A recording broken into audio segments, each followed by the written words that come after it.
United ISD's custodial department has recommended a thorough cleaning of classroom, office, and cafeteria furniture during the month of June 2020. This should be completed prior to the start of the floor waxing process conducted each summer. Custodians assigned for the day will be responsible for their assigned areas. All furniture should be cleaned, sanitized, and ready to be temporarily removed for the floor waxing.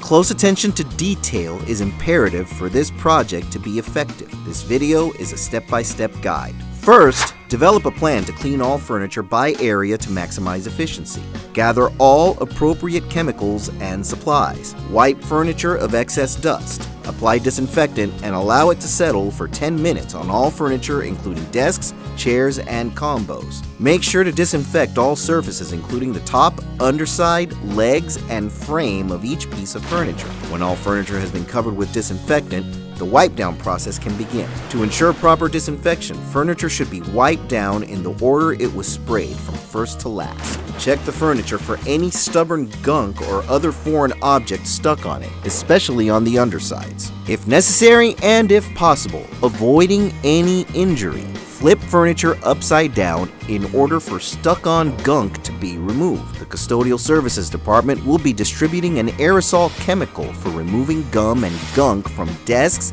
and other furniture to be used with a putty knife that will also be provided. Check the legs and frames for any stains and repeat the spray and wipe process as needed. Teacher and administrator office furniture will be treated in the same manner. Only when all furniture is disinfected and thoroughly cleaned will it be ready to be removed for floor waxing. It is recommended that all furniture is wiped down and resprayed once more before moving it back to its original location. It is important that we pay close attention to detail to ensure our schools are clean and sanitary places of teaching and learning for the educators and students of our community.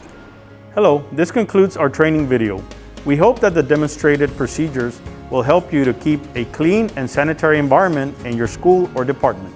At this time, I want to introduce the team members that made this video possible. Here I have Ms. Maria Villanueva and Mr. Isidro Mercado, Custodial Services Supervisors. Myself, Hector Cavazos, Director of Fixed Assets Custodial Services. We want to thank you for keeping these tasks in mind, and we hope that they come in handy. Now, if you need anything else, feel free to contact our office. Thank you.